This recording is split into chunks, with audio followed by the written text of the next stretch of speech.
धागा खत्म हो जाए ज्योत खत्म हो जाएगी, मोम खत्म हो जाए तो भी ज्योत खत्म हो जाएगी। तो जो खत्म हो जाए उस ज्योत के लिए नहीं कहा जा रहा है कि तुम ऐसी ज्योति हो, ना ना ना। इसलिए पिक्टोरियल जो कई लोग ये बना देते हैं कि यहाँ ज्योत बना दी, और बहुत से लोग ना आंख बंद करके कहते हैं अंदर ज्योति का दर्शन करना है, क्योंकि ज्योति तो आत्मा है, तो आंख बंद करके लगे हैं। अब चक्कर ये है, कभी ना कभी मोमबत्ती की लौ देखी है, उस लौ को याद कर करके जिस दिन तुम्हारा मन पूरी तरह कंसंट्रेटेड हो गया, एकाग्र हो गया, तो यहाँ तुम्हें ज्योत दिख जाएगी। और जब कभी ज्योत दिख जाए तो उन्हें लगता है अरे ये तो हमें ज्योत के दर्शन हो गए, बड़ी बात हो गई। फिर अगले दिन बैठे कुछ नहीं दिखा, फिर रोते, अरे पहले तो ज्योत दिखती थी अब नहीं दिखती है। जो कभी दिखे और कभी ना दिखे वह असत होता है, और परमात्मा असत नहीं है। तो परमात्मा ऐसी ज्योत नहीं है जो कभी दिखे और कहीं नहीं दिखे। It isn't going to happen like that. अच्छा, एक ज्योत तो ये जो कैंडल पे आप देखते हो, फिर एक और ज्योत भी है। कौन सी? जहाँ मोमबत्ती की लौ ना हो वहाँ तारों की रोशनी होती। तुम लोग ना मकानों में इस इलेक्ट्रिसिटी बल्बों में आर्टिफिशियल लाइट में रहने के आदी हो गए हो। कभी किसी गांव में चले जाना, बहुत जो थोड़ा रिमोट एरिया का हो, एकदम जिसको पिछड़ा इलाका बोले ना, किसी ऐसे इलाके में मौका लगे तो जाइएगा, और रात को तारों की रोशनी में रास्ता भी दिखता है, आप एक जगह से दूसरी जगह भी जा सकते हैं। बड़ी मध्यम मध्यम रोशनी तारों की होती। तो जहाँ कैंडल लाइट ना हो, जहाँ ये अग्नि ना हो, वहाँ पर हमको तारों की रोशनी दिखती। तो जब ये कहा जाता है मन तू ज्योत स्वरूप है, कि आप ज्योत स्वरूप हो, तो उसका मतलब तारों वाली ज्योति भी तुम नहीं हो। अच्छा, तारों की ज्योति भी कभी होती कभी नहीं होती, बादल आ जाए दिखती कोई नहीं है। और तारे जो हैं ये अपने आप में सूर्य है, पर इतनी दूर है कि हमको लगता है तो बड़े छोटे से है, लेकिन हर तारा अपने आप में एक सूर्य है, और जिसको हम सूर्य कह रहे हैं ये सबसे नज़दीक दिखने वाला तारा है। तो जब तारों की रोशनी ना हो तो फिर एक तीसरी रोशनी होती। वह रोशनी किसकी? वो चंद्रमा की, वो चंद्रमा की रोशनी। पूर्णमासी का चांद हो और उस रोशनी में कभी छत पे बैठ के चंद्रमा पर त्राटक करना, इतना रस आएगा, इतना आनंद आएगा। आँख नहीं झपकनी, त्राटक मतलब आँख नहीं झपकनी, just keep watching the moon, चंद्रमा को देखते रहो। जहाँ तारों की ज्योत ना हो वहाँ चांद की ज्योत। तो जब ये कहा जाता है हम ज्योति स्वरूप है, तो इसका मतलब हम चंद्रमा जैसे? नहीं, वो भी नहीं, क्योंकि चंद्रमा की रोशनी भी कभी बनी थी, एक दिन वो भी समाप्त हो जाएगी। जहाँ चंद्रमा ना हो वहाँ सूर्य होता है। तो सूर्य की भी बड़ी रोशनी है, सूर्य की भी बड़ी ज्योति है। जब ये कहा जाता है हम ज्योत स्वरूप हैं, तो इसका मतलब क्या? अग्नि वाली नहीं है ज्योत, तारे वाली नहीं है हम ज्योत, चांद वाली भी नहीं है हम ज्योत। तो फिर जब ये कहा मन तू ज्योत स्वरूप है, अपना मूल पहचान, तो हम कौन सी ज्योत स्वरूप है? हम सूरज वाली ज्योत स्वरूप है? वो भी नहीं, क्योंकि सूर्य भी पैदा हुआ है और सूर्य भी एक दिन खत्म हो जाएगा। अभी हमारा ये जो सूर्य है इट्स वेरी यंग, पर समय के साथ साथ कुछ खरब वर्ष शायद और के बाद, कुछ खरब वर्षों के बाद इसकी अग्नि ठंडी हो जाएगी। पर इसकी अग्नि ठंडी होते हुए हम नहीं देख सकेंगे, क्योंकि उसके ठंडे होने से बहुत पहले हम सब ठंडे हो चुके होंगे। इस सूरज तो हमारे को जीवन दे रहा है, पूरी सृष्टि को जीवन दे रहा है, पूरी पृथ्वी को जीवन दे रहा है, हमारे इस गैलेक्सी का ये तो महाराजा है ये। तो जब ये कहा जाता है कि मैं ज्योति स्वरूप हूँ, does it mean that we are like sun? No, we are not like a sun, we are much brighter, like more than a sun. सूर्य से भी ज़्यादा। बड़ी अजब बात है ये। तुम अपने आप को एक हड्डी मांस का बना शरीर समझते हो, ये तो गप है, ये तो झूठ है। इस शरीर के इस लेयर को पील ऑफ करिए, इसको छील दीजिए, इसको निकालिए, इसके पीछे पलट के तो देख तू है कौन।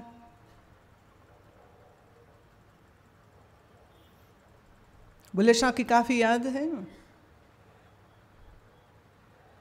की जाना मैं कौन बुल्लिया, की जाना मैं कौन, ना मैं मोमन विच मसीता। मैं मोमिन नहीं हूँ, मैं हिंदू नहीं हूँ, ना मैं विच तुरक दिया रीता, ना विच पाका ना पलीता। कौन हूँ मैं, ना विच जागण ना विच सौन। बुल्ला की जाना मैं कौन। बुल्ले शाह भी ये सवाल उठाते।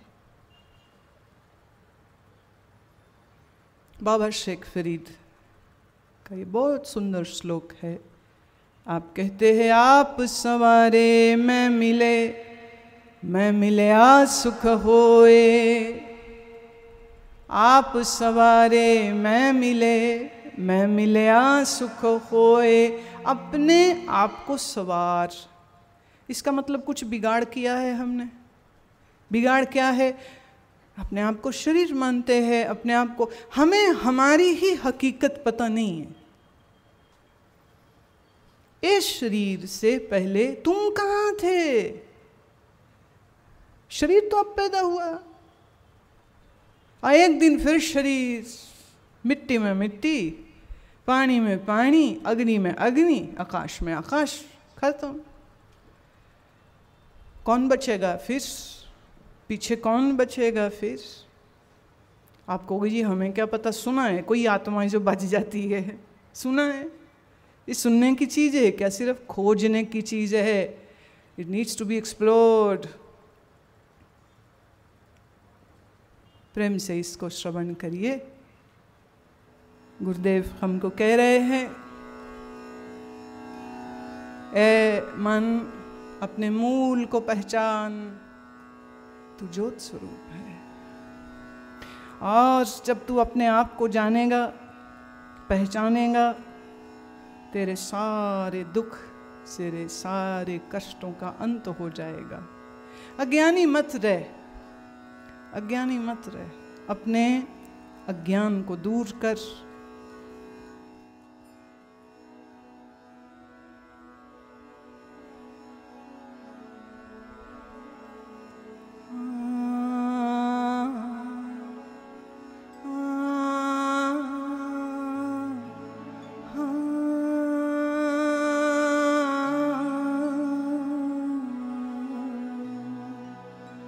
मन तू ज्योत स्वरूप है, मन तू ज्योत स्वरूप है, मन तू ज्योत स्वरूप है, मन तू ज्योत स्वरूप है।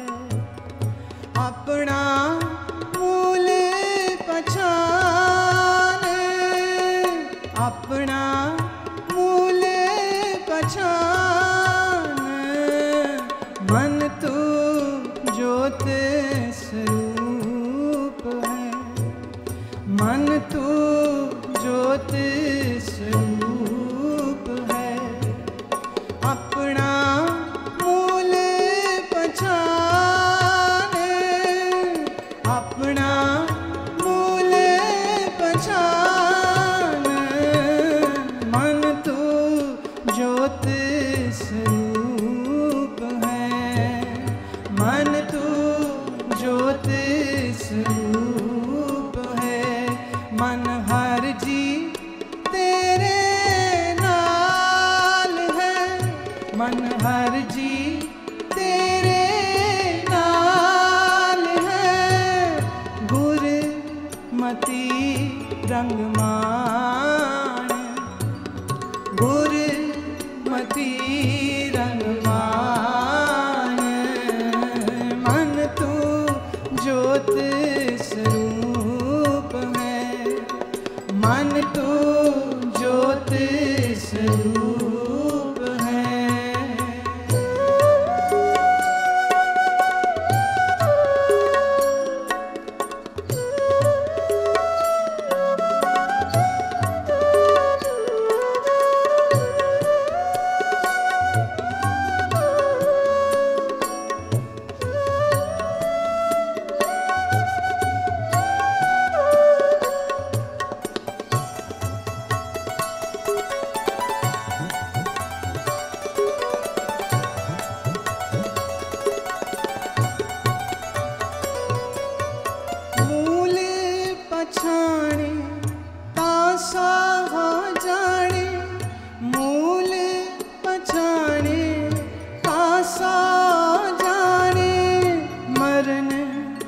जीवन की सोजी होई, मरण जीवन की सोजी होई।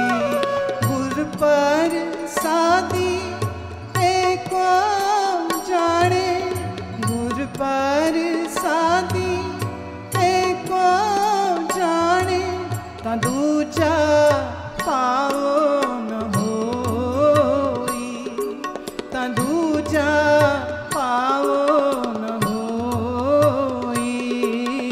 मन तू ज्योत स्वरूप है, मन तू ज्योत स्वरूप है। अपना मूल पहचान, अपना मूल पहचान। मन तू ज्योत स्वरूप है, मन तू ज्योत स्वरूप है।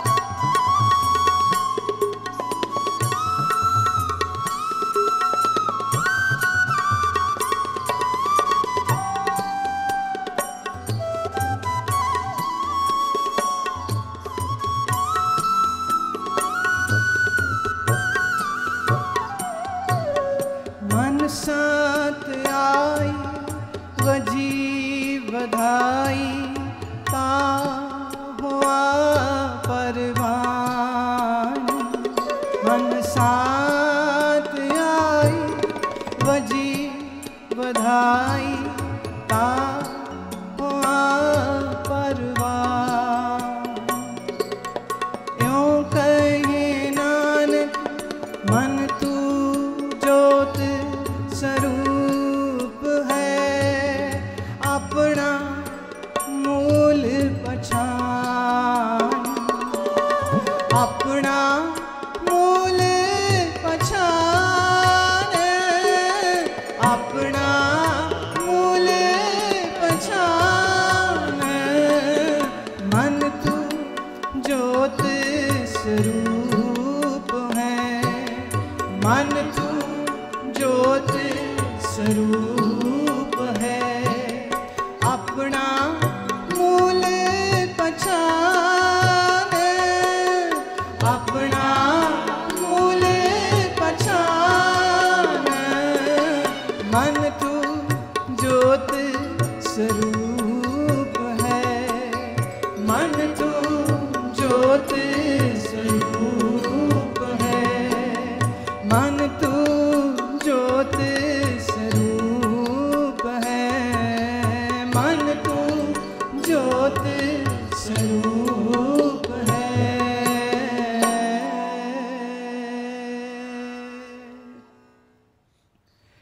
ये अत्यंत सुंदर, अत्यंत सार गर्भित और वेदांत के इस मैसेज के साथ ये तीसरे पातशाह की बाणी है। और कैसे समझा रही, इतना स्पष्ट बता रही है। मूल पछाणे ता सौह जाने। सौह मतलब पति, सौह मतलब यहाँ परमात्मा। जिस दिन तू अपने मूल को पहचान लेगा, उस दिन तू परमात्मा को पहचान लेगा।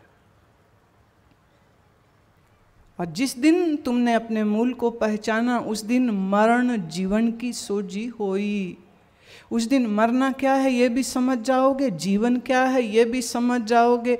गुरु प्रसादी एको जाने, गुरु की कृपा से ये अपने अंदर जिस दिन भेद खुल गया, ता दूजा पाओ न होई। फिर तेरे अंदर द्वैत भाव कभी नहीं आएगा। द्वैत माने डुअलिटी, द्वैत माने दो, द्वैत माने मैं अलग हूँ, परमात्मा अलग, मैं अलग हूँ और दूसरे इंसान मुझसे अलग है। न, एक का ही पसारा है सब। वही एक तेरे में है, वही एक वहाँ पर है, वो आप ही सब हुआ है। और आप सब होकर के भी वो अनिर्वचनीय रूप से अद्वितीय है, इनकम्पैरेबल।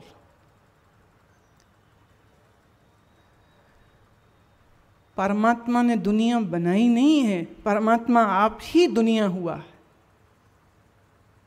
ये सबसे बड़ी वहम है, गलती है, अज्ञान है। भगवान ने दुनिया बनाई और फिर भगवान ने हमें दुख में फंसा दिया। नहीं नहीं नहीं नहीं, ये खेल उसका है, ये लीला उसकी है। वह आप ही जीव हुआ है, और वह आप ही ये झूठी मैं भी हुआ है, वह आप ही ये जगत भी हुआ है। ए जग हर का रूप है, हर रूप नदरी आया। वह आप ही सदा सच्चिदानंद परमात्मा मैं होके, तू होके, ये होके, वो होकर के दिखाई दे रहा, कोई दूसरा नहीं, कोई दूसरा है नहीं। ये जो दूसरे का भाव है, गुरुदेव कहते हैं, श्री गुरु अमरदास जी महाराज कहते हैं, ये दूसरे का भाव खत्म हो जाता है, दूसरा कोई नहीं है। फिर मन शांत आई बजी बधाई, अब मन शांत हुआ और बधाई मैंने आनंद हो रहा है, अब आनंद हो रहा है। ता हुआ परवान स्वीकृत हो गया वो।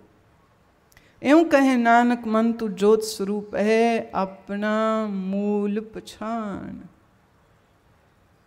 नानक कह रहा है, पर जब कई दफ़े लोग सुनते हैं ऐसी वाणी, जब पढ़ते हैं तो वो सोचते हैं कि गुरुदेव अपने बारे में कह रहे हैं कि मैं ज्योत स्वरूप हूँ, तुम नहीं।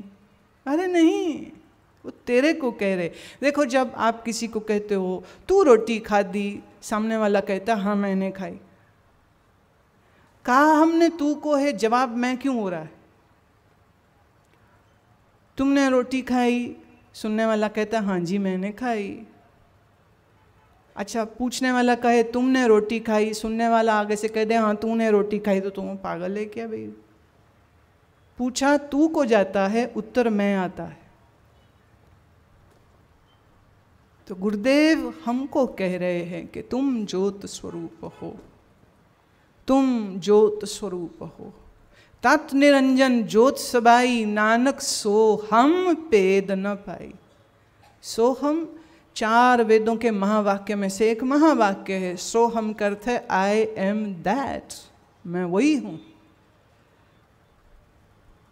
आत्म में राम, राम है आत्म, चीनस गुर विचारा रे। तेरी आत्मा, तू, आत्मा संस्कृत का शब्द है। हिंदी में बोल दूं तो कहूंगी तू, और तुम जो तू सुन रहे हो तुम कहोगे मैं। तो मैं ही राम हूं, राम ही मैं हूं। लेकिन ये समझ कहते तब आएगी जब गुरु के दिए हुए इस ज्ञान की विचार करेगा। पर ज्ञान की इस विचार को वही कर सकता है जिसके अंदर प्रेम का आविर्भाव हो, जिसके अंदर प्रेम उत्पन्न हो, जिसके मन में संसार की सारा समय इच्छा और द्वेष और राग और ये तो गंध है, कूड़ा करकट। कमल का फूल आपने अगर कहीं देखा हो, गांव में किसी छोटे तालाब, किसी छप्पड़ में आपको दिख जाए, बड़ा खूबसूरत नज़ारा है ये भी। कमल के फूल की जो जड़ें होती हैं वो कीचड़ में होती हैं, कमल के फूल की जो डंडी होती है वो पानी में होती है, पर जो फूल होता है वो तो शुद्ध होता है, बिना किसी कीचड़ के, बिना किसी पानी के खिला हुआ होता है। हम ये भी कह सकते हैं कि वह आकाशीय होता है, इट्स प्योर, वर्जिन, ब्यूटीफुल। लेकिन इस कमल की खूबसूरती की जो जड़ है वो कीचड़ में है। कीचड़ में गंदगी है, बदबू है, कीड़े हैं, सांप है।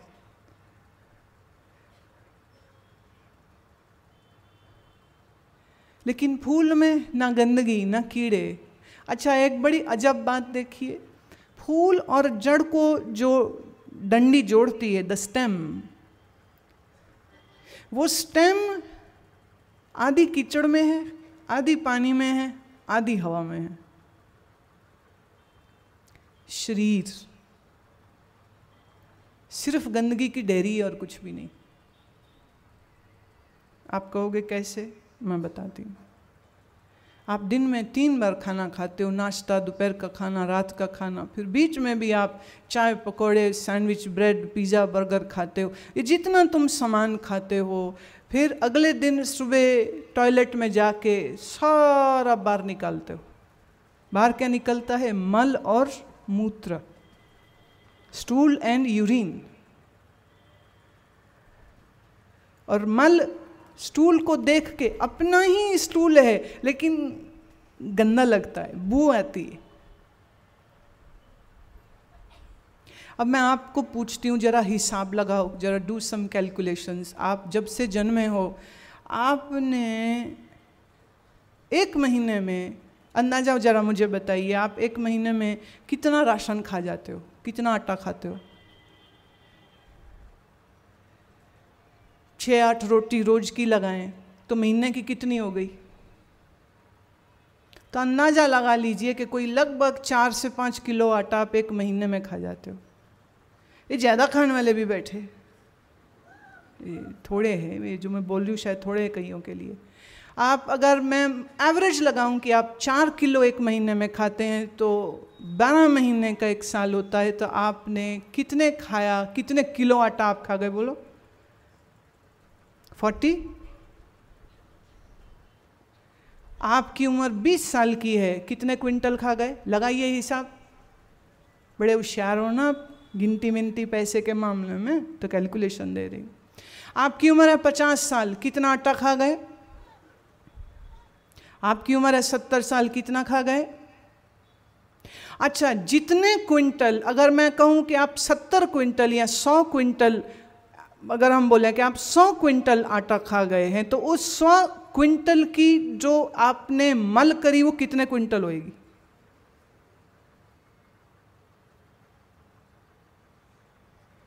और अगर मैं लीटर्स में बोलूं तो कितने लीटर, कितने लाख लीटर तो पेशाब कर दिया, और कितने क्विंटल की तो टट्टी कर दी तुमने। तो जमीन को मैला किया है तुमने, साफ किया है? बोलो, ये इतनी गंदगी कहां से आती है? इससे बात चलिए तो मैं कह दूं, आप हिंदुस्तान के किसी भी शहर, किसी भी गांव में जब आप प्रवेश करिए ना, तो सारे शहर का कूड़ा कचरा गंदगी के ढेरम ढेर, पहाड़ जितना ढेर जो है आपको हर शहर की एंट्रेंस पे दिख जाता। हमारे यहाँ वेस्ट मैनेजमेंट की अकल नहीं है अभी भी। दिल्ली सरकार में मैंने सुना कि वो कोशिश कर रहे हैं ह्यूमन वेस्ट से, माने स्टूल से, वो सोचते हैं कि उससे वो इलेक्ट्रिसिटी बना सकते हैं। ऐसा एक प्लांट की शुरुआत हुई है। मैं सोचती हूँ जिस दिन ये प्लांट सक्सेसफुल हो गया तो मेरा ख्याल है हिंदुस्तान की बड़ी सारी गंदगी जो है ना वो ठीक ठिकाने लग जाएगी। पर सोचो, जो घर में रोशनी आएगी वो, आई होप कि वो बदबू को कुछ कर देते हों कि मतलब जब आप 60 वाट का बल्ब लगाएं तो 60 वाट की बदबू भी आ रही हो। बड़ा मुश्किल हो जाएगा तब तो जीना। ऐसा प्लांट लगा रहे हैं जहाँ कूड़े करकट से बिजली पैदा की जा सके। लेकिन जब वो ढेर देखती हूँ ना गंदगी के, तो विचार आता है किसने किसने ये सृजना करी है इस ढेर के, इस गंदगी की? आपने, हम सब ने। ये शरीर अन्न खाता है, मल बनाता है, पसीना वो भी मल है, मूत्र वो भी मल है शरीर का, पुरुष जिसे हम कहते हैं आयुर्वेद में, मल को, स्टूल को। तो शरीर से ये 3 प्रकार के मैल निकलते रहते हैं। आप सोचिए कि एक इंसान जब 80 साल जी जाता है तो कितना गंद इस दुनिया में फैला के जाता है। शरीर ने तो गंदगी करनी है, उससे ज़्यादा गंदगी अपने मन से कर जाता है। विषय विकार, लोभ, राग, द्वेष, लड़ाई, हिंसा, कत्ल, ये सब मन से कर रहा है। वो उससे बड़ी गंदगी है।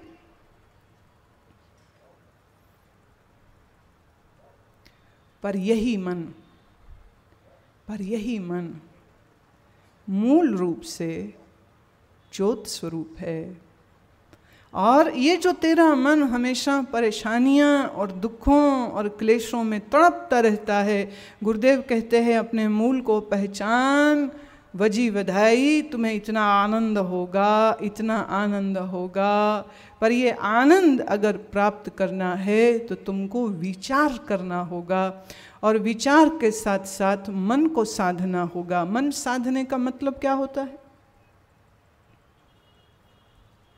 विषय विकार का चिंतन न करना। कमाते हो जरूर कमाओ, लेकिन पैसे के पीछे इतने पागल ना हो जाओ, इतने पागल ना हो जाओ कि तुम ना रिश्वत खाने में शर्म करो, ना बेईमानी करने में शर्म करो, कि ड्रग्स बेच के पैसा कमाता है, कि वेश्यावृत्ति करा करके पैसा कमाता है, दूसरों के बच्चों को उठा ले जाता है, उनसे भीख मंगवाता है और पैसा कमाता है। कितना नीच गिर जाता है इंसान।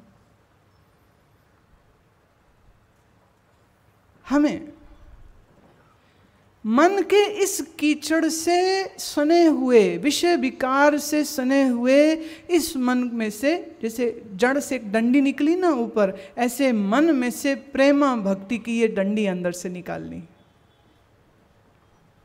और सबसे पहले एक बंद कली आती है, बंद है, और फिर समय पा करके वो खिल जाती है। तो साधना हम जब करते हैं तो ये स्टेम इज नाउ ग्रोइंग, और फिर इसी स्टेम पर जब प्रेम, भक्ति, ज्ञान, विचार कि ये जो खाद इसको मिलती रहती है, फिर एक दिन ये कली खिल जाती है। और जिस दिन ये कली खिल जाती है उस दिन उस व्यक्ति को कहा जाता है कि ये व्यक्ति अब बुद्ध पुरुष या बुद्ध स्त्री हो गई है। Now they have become enlightened. अब ये जागृत हो गया। अभी तुम्हारा मन सिर्फ क्या खाऊं, क्या खाऊं, क्या पहनूं, कहाँ घूमने जाऊं,